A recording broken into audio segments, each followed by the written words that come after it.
This is another Q&A video in response to Wei from my Facebook group titled Mage School. I'm starting to like this. It's fun. It's kind of like a exercise. She asks, do we own ideas or do ideas own us? The Archons may exist within us, but they also exist in the world at large. As memes, they can move like viruses through the bloodstreams which make up the collective unconscious of the planet.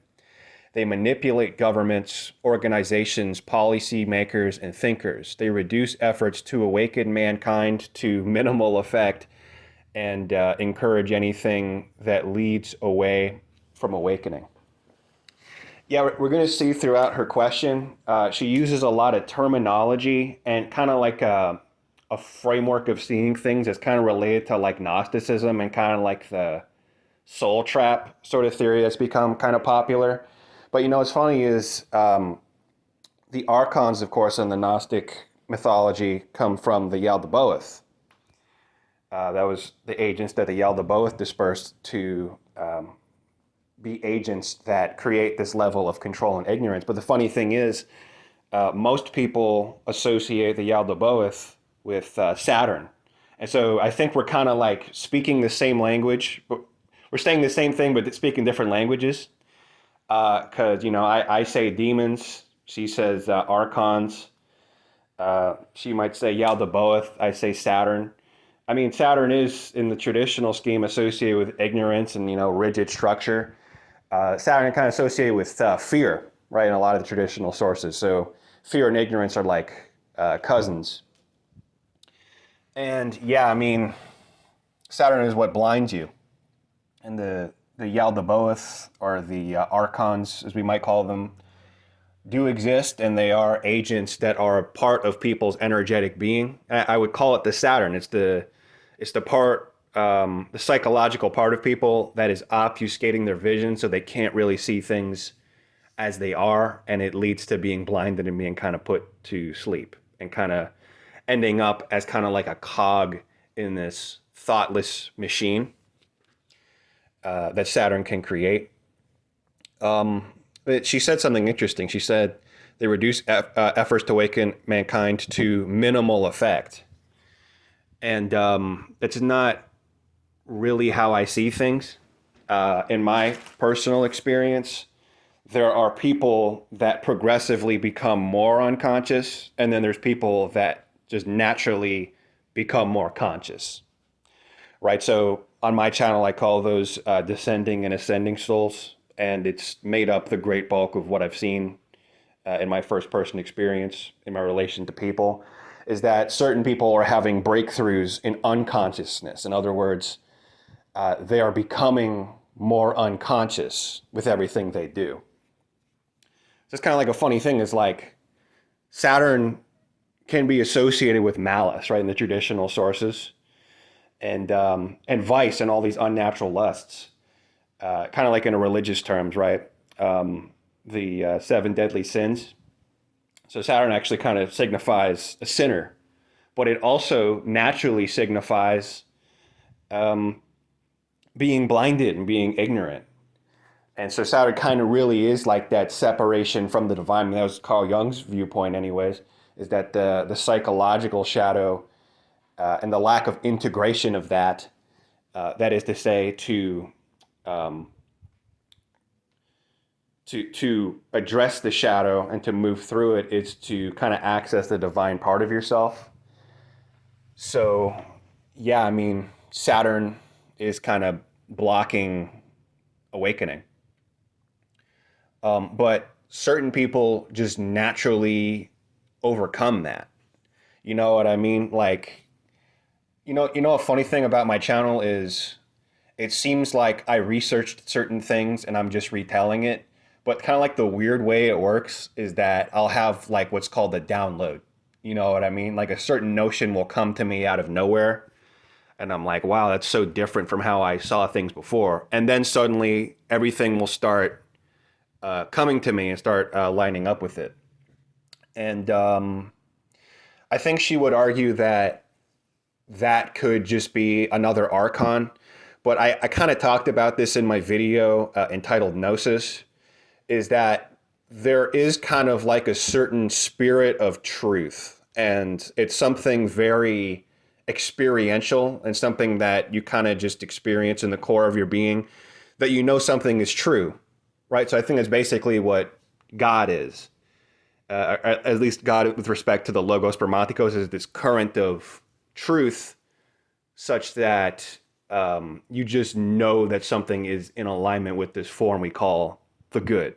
It's just naturally correct. And it can be tough to kind of like parse and delineate what is like extreme internal overconfidence and what is this spirit of truth. But ultimately, if you follow the spirit of truth, you kind of just end up getting proven right over and over again, right? Whereas these Archon people, there's a lot of kind of resistance, like a lot of psychological resistance. Maybe that's what one way of thinking about it is. I follow this current of truth, and I don't necessarily allow it to make up the framework of my thinking. In other words, like I don't cling to it for security. It just seems to be something that's revealed to me. So I just allow whatever may come to either confirm or deny it. And so sort of this Archon soul trap lie. One thing that keeps happening is these chosen ones, right? And I didn't come up with the vernacular chosen ones. This is something that already existed in the YouTube community. It's this group of people that they go around people and they just speak true things, or they don't have to speak actually. They can just be around people and people start bugging out and people start attacking. But they really start attacking when you start speaking, what you see as the truth. And to me, that would resemble more of like kind of like Archon mental virus sort of characteristics, is that this kind of mental indoctrination, subtle mental indoctrination, kind of has the property of making you resistant and makes you freak out when things divergent from that opinion are expressed, right? So that's kind of like, it's very Yaldabaoth Saturn-like, right? Saturn obsessively tries to maintain a particular structure and keeps things the same. So, and Saturn is associated in the traditional sources with spirit possession as well, so I can definitely see it has a lot to do with those Archons or whatever. And yeah, when we start upsetting the apple cart, just by, speaking what we see as true things, they start freaking out. Whereas if somebody else expresses a diverging viewpoint, I just kind of look at it and I'm like, that's not really in alignment with the truth of my experience. So it doesn't really bother me. So maybe that's a way of kind of parsing what is like a mental virus versus what is this so-called spirit of truth.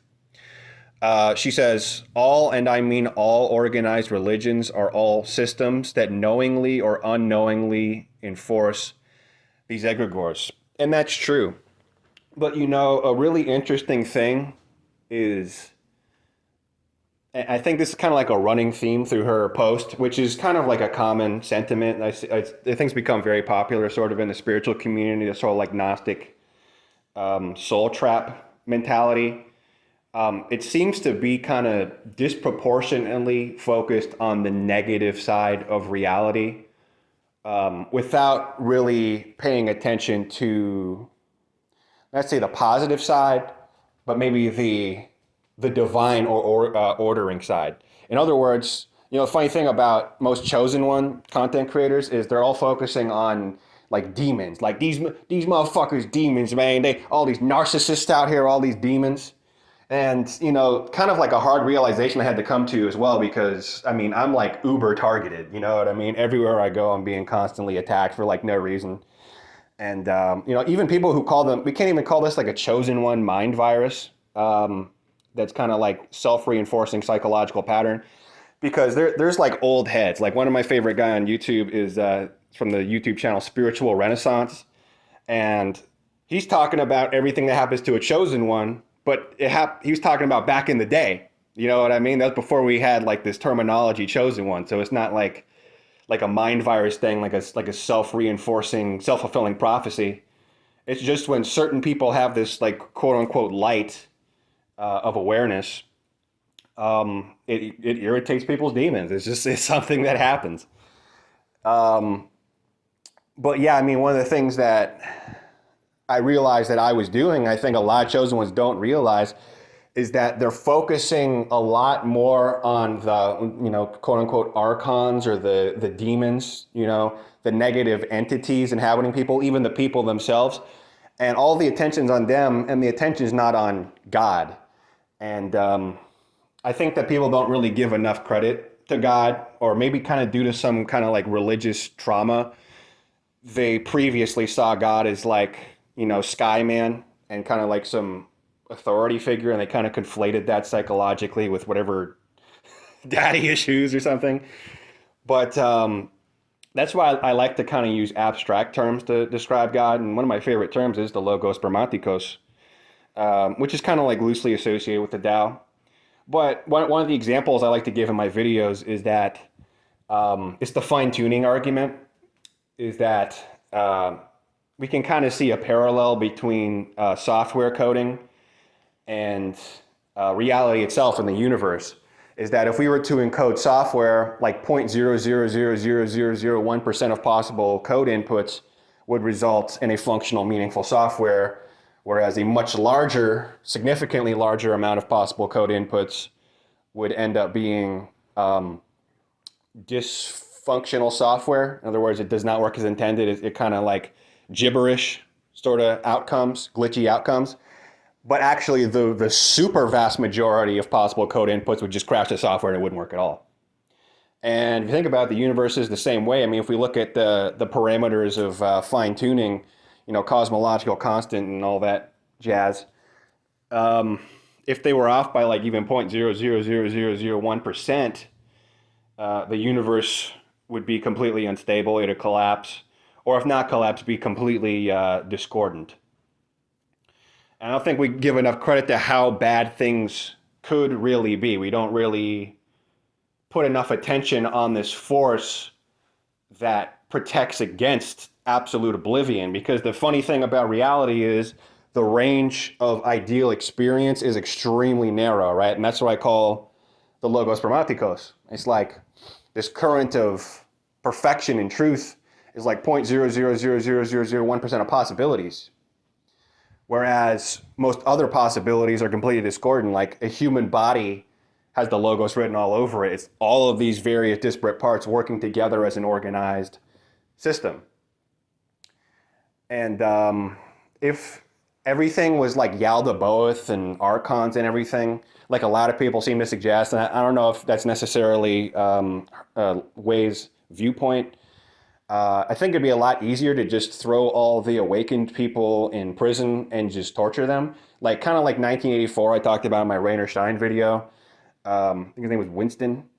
They capture Winston and they put him through torture to break him, and then they break him. Like that would seem to me to be a lot more expedient route than this, pussyfooting around perverting people's consciousness and everything like that. But that's not really how things work. So you have to ask the question, what is this force that's counterbalancing against that happening? And you start to realize that maybe these religious folk know a little bit more than we like to give them credit for. I mean, that's kind of like a very cynical perspective, is that I'm not sure this is necessarily her perspective, but a lot of people believe that religions, any sort of religions, are whole cloth, pure, conniving, manipulative, purposeful deception, like from start to finish, designed to control people and manipulate them.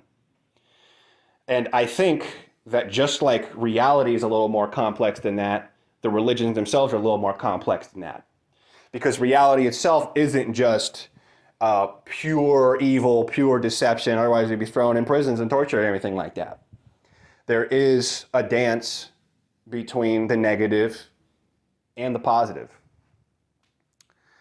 And the consciousness and the deception.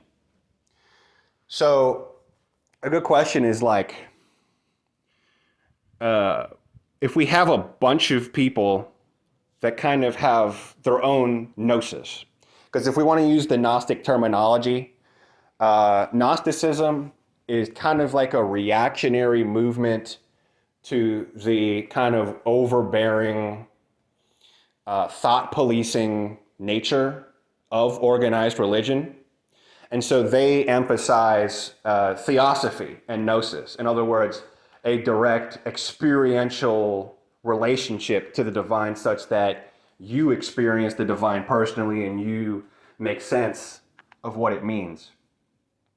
But if you have a number of people who all together have kind of a similar form of gnosis, a theosophical experience of the divine, that it leads to certain notions, certain concepts that come to them in the form of downloads or however you want to call it, and they all get together and they all have a consensus that this is something that was revealed to them by the divine, and they form a group around that.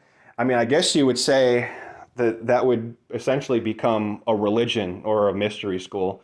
I mean, I don't think a mystery school or a religion are as different as we'd like to suggest they are.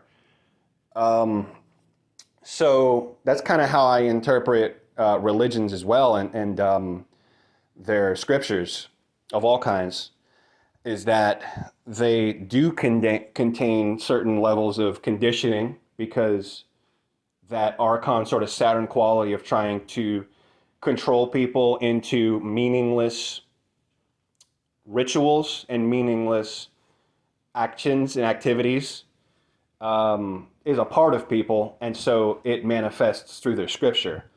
But I think it's extremely cynical to suggest that there is no level of gnosis or theosophy in the mystics which wrote these scriptures, right?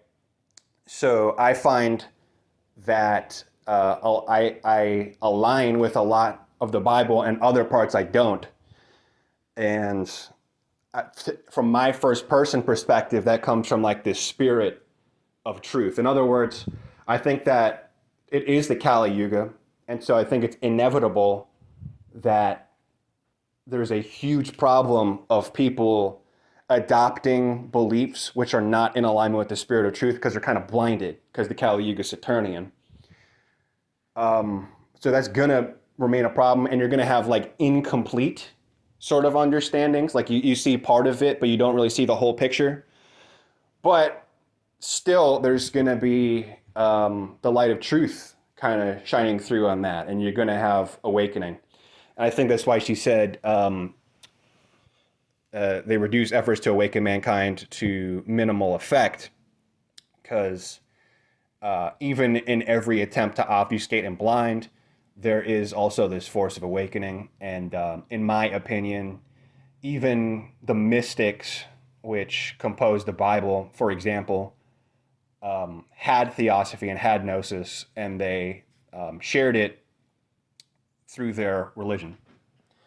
So I guess my perspective is that it's a little more complicated than that.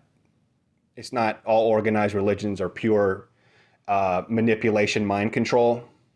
I would say that they're partial mind control, and then there is genuine gnosis in parts of what they teach.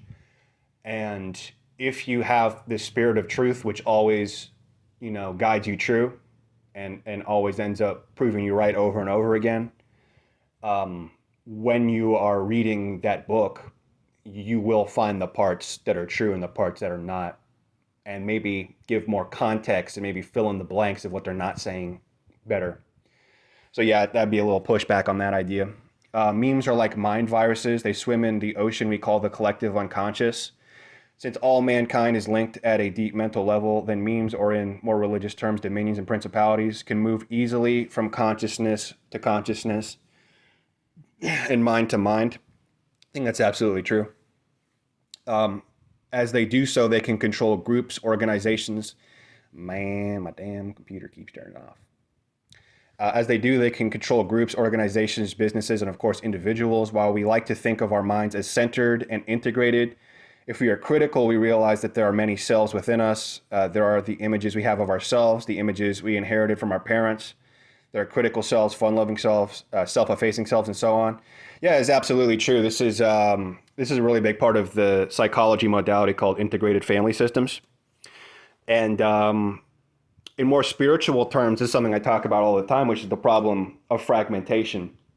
I actually I have a best friend, and she has dissociative identity disorder, aka multiple personality disorder. And this is a personality disorder where you have all these different parts, but they're not integrated such that they can interact with each other. And so they basically take on a life of their own. But the funny thing is, the universe is kind of like that. Because a very popular perspective, and also my own perspective, is that the planets are the various aspects of God stratified into different parts. I call them the hands of God. Great quote from Christopher Langan.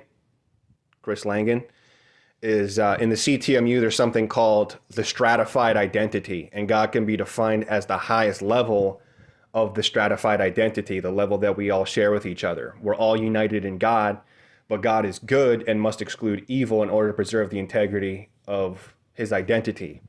Something that is perfect cannot tolerate, cannot absorb or assimilate imperfection into himself. He can tolerate it for a while, but then after a while, he's got to exclude it. So yeah, God is stratified. In other words, this source consciousness is the makeup of everything that exists. But it experiences fragmentation in Taoist terms into 10,000 things. And part of that fragmentation, as I see it, is the planets. I mean, I see the planets as kind of like God with multiple personality disorder. All the different aspects of God kind of split apart such that they all have distinct personalities. And that's more or less kind of what I teach on this channel. What a lot of mystery schools teach is that we're trying to reunite God by achieving, in Jungian terms, the union of opposites. In other words, to overcome this multiple personality disorder of God, such that everything is fragmented and divided. And I teach that the world, which is a really big part of the Archons and Saturn, I think that it's a mistake people make to say that Saturn is the Yaldabaoth full stop. Because I think something that my channel talks about that a lot of other channels don't talk about is this thing called polarity, which is the relation of Earth and Pluto, right? Earth to Pluto. Is that what are these archons or demons working towards? Well, they're working towards essentially keeping you unconscious and worldly, more like an animal. They're trying to keep you married to the earth, but the earth is that which fragments into 10,000 things. I mean, even in Kabbalah, Malkut is associated with the earth, and it's the lowest level of manifestation, associated with matter and the fragmentations into like all these different various physical forms. That's where the real deep fragmentation begins, is with the earth. And that's why I say that Pluto brings things to a singularity, among other reasons. But yeah, she makes the point that people have these various parts and they can kind of have their own biases that can kind of contaminate your perspective.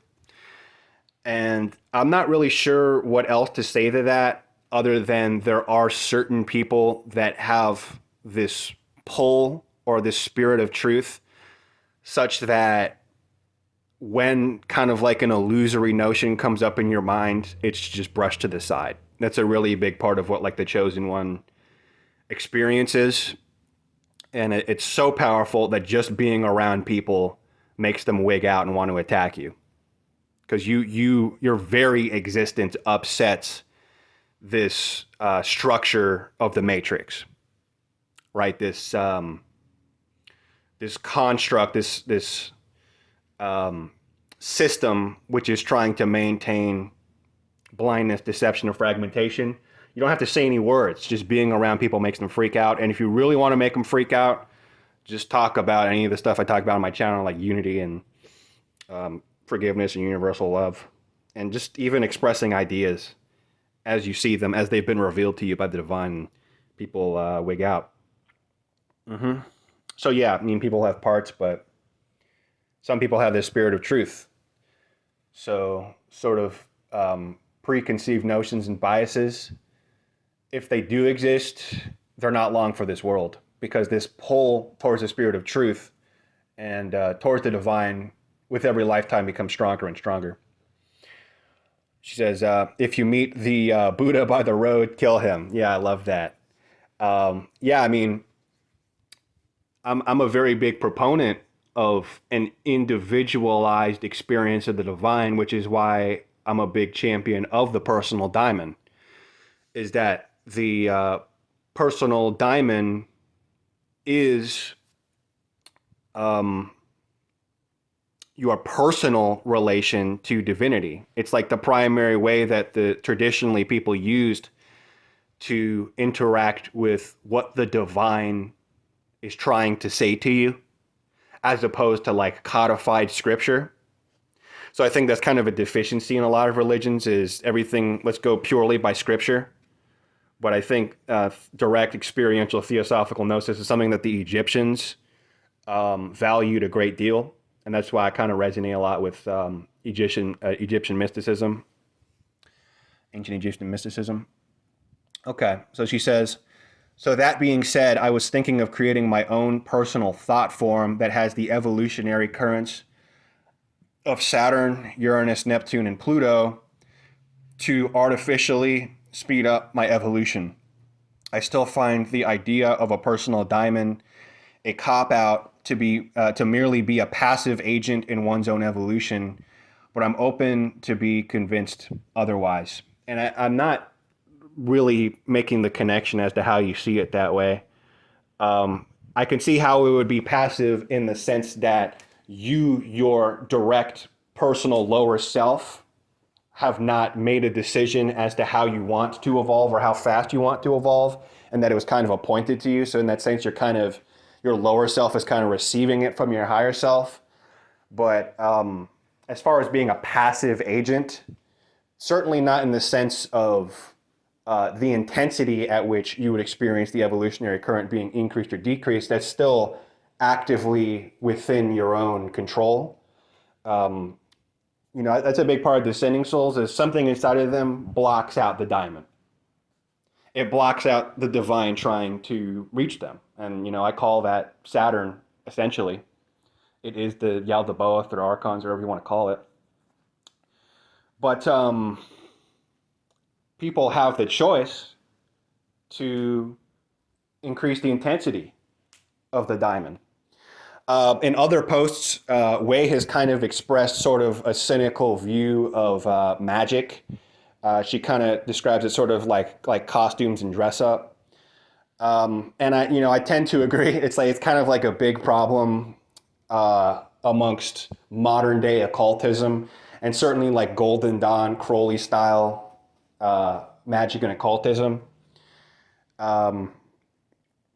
But traditional magic is a very different beast. Like traditional magic is like actually real, and it's beautifully, it's something you can test and you can discern if it works or it's not. In a previous comment, she kind of suggests that psychological sort of manifestation techniques like subliminals are much more efficient than magic. And I basically told her I think that's true, but only if you look at like piss poor joke schools of magic, you know what I mean? Like your chaos magic and your witch talk and your Golden Dawn stuff. Like the actual traditional meat and potatoes of how people as part of their everyday lives practice magic is a very different beast. I mean, the thing is, back then, lives were decided upon these spiritual notions. Like today, we have the luxury of just kind of allowing ourselves to believe whatever we want. But royal courts would actually have a court astrologer, and important decisions were made based off of that court astrologer's performance. Meaning, if that court astrologer didn't perform their job correctly and made a mistake, off with their heads. So their lives would depend upon doing their job correctly to accurately predict using astrology how certain things would transpire, the best times to do certain things, to divine if there is a potential threat here that we should move around. Yeah, I mean, court astrologers were a very real thing, and wars were decided upon astrology and even magic. And also some of the most functional schools of magic, like hoodoo and Kabbalistic magic, were created in the heat of immense pressure and strife and turmoil. In other words, for the hoodoo, the African Americans, they were enslaved. So they realized very quickly, if I'm going to do magic with what limited resources I can find, you know, with how many restraints I have in my life as a slave, I better make this shit fucking work. You know what I mean? So very quickly in that sort of pressure cooker of being a slave, you learn what's fantasy and what's reality. And that's why hoodoo, I think, is a very powerful system of magic. And also the Kabbalistic magic, the Jews were under great persecution by the Babylonians. And they had to learn very quickly what works and what doesn't as well. So this is why I like to call it pressure testing. In other words, today we have the luxury of kind of going off on a fairy tale adventure and putting on costumes and, you know, cosplaying, as she puts it. But back then, these spiritual notions were pressure tested. And if they didn't work, you're on shit creek and people die and terrible things happen. So, yeah, that's why, you know, the Greco-Egyptian mysteries are pretty awesome. And the invocation of the personal diamond is one of many highly functional and very true magical rituals you can do to increase the intensity of your relationship with the diamond, as well as the ritual of perfect nature, which is also centered around a relationship with the diamond. You know, there's a lot of rituals you can do to be aligned with the divine, and also they're very, you know, sort of pressure tested, right? A lot of Andalusian scholars and Islamic occultists perform the ritual of perfect natures to, as they say, put their spirits in order and to align with the divine and to align with this current of truth and to be able to see things and to be unblinded. And, you know, they only keep it really if it works. I mean, back then, you really had to be a lot more critical because anybody can come to you and spin a tale, and it's kind of hard to disprove it. You didn't have this interconnected network of ideas that is the internet where some Redditor can be like, nope, that's bullshit, man. So you had to, you really had to have groups of people really test things and see if they really work. So,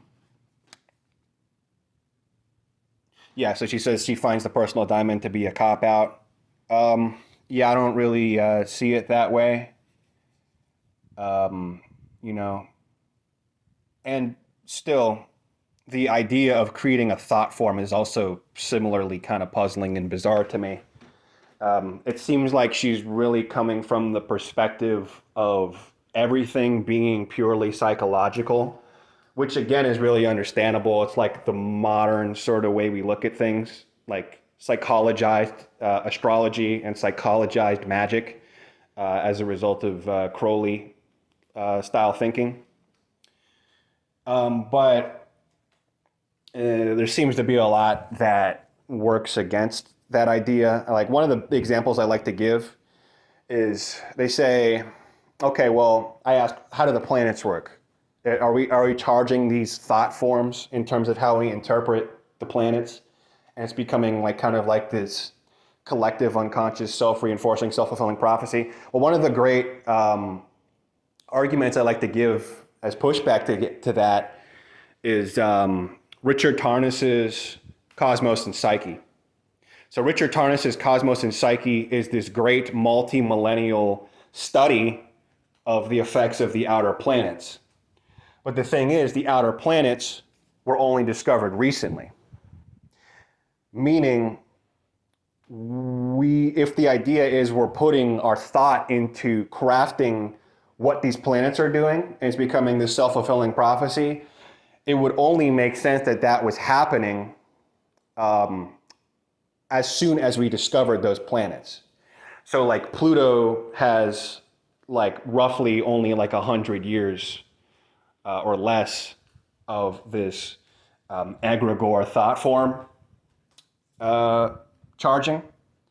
But Cosmos and Psyche, Richard Turner's Cosmos and Psyche, seems to be a really big argument against that, in the sense that he went back thousands of years to see how historical events lined up with the aspects of the outer planets.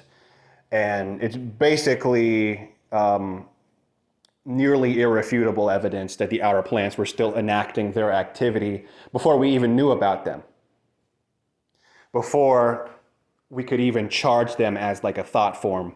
When these planets moved into certain positions, they expressed their qualities that we associate them with today before we could even charge them as an egregore. So they behave autonomously, independent of psychological thought form charging.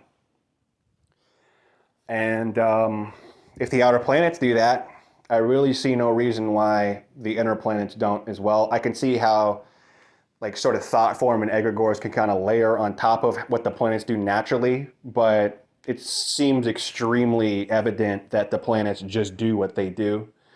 Like very often I don't like to follow the transits all like hyper aware of what's going to happen. I like to just let them happen.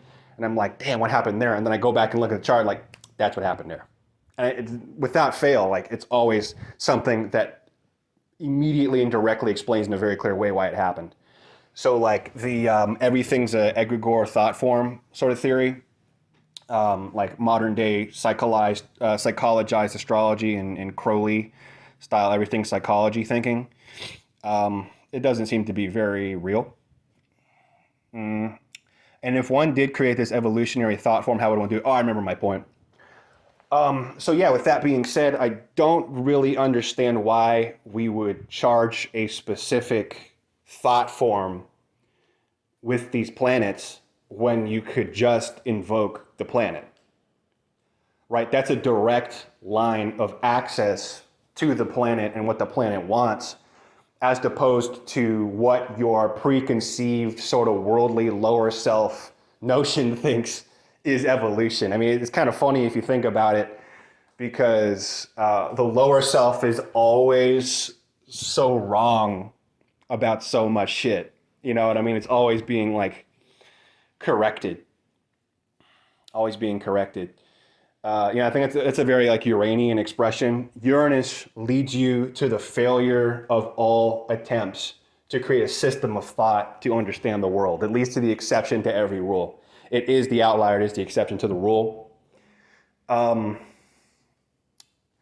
And so ultimately, the end result of engaging with Uranus is that it just teaches you to sort of surrender. I mean, surrender is a very Uranian, Neptunian sort of correspondence, because you lose your sense of direction. Both of these planets cause you to lose your sense of direction. Neptune is especially associated with this notion of being lost and not having any sense of direction, because it just dissolves the map itself, right? So what the real question is, what are you surrendering to? Are you just surrendering to oblivion? Well, no, I mean, you're surrendering to this current of truth that is God. You're surrendering to theosophical gnosis. You're no longer relying upon what you as the lower self individual thinks you've got it all figured out. You're surrendering to this higher current and tuning into it. I associate that current tenuously with Pluto. More accurately, I would say it's the Logos Spermaticos. But they have a tendency to kind of line up. Pluto, and as I see it, pulls you inward into a singularity. And that current that is straight into that singularity is that alignment of truth, if that makes sense.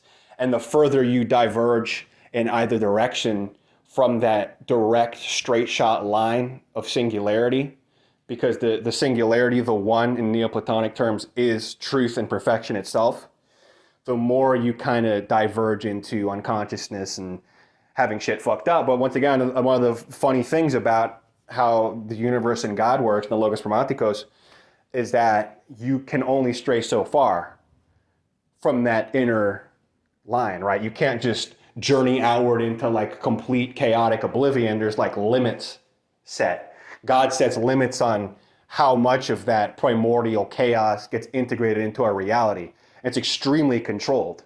Like maybe like 0.000001% of possibilities that are harmonious and functional, and maybe like a dash or a sprinkle of primordial chaos. Like the scope of primordial chaos is so massive that even just allowing like a little bit in just crashes the software, right?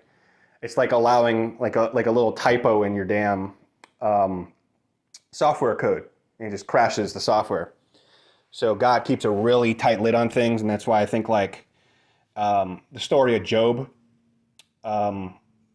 teaches us in the Bible that the Satan, the Hasatan, has to come to God to ask whenever it wants to do things, which is really interesting.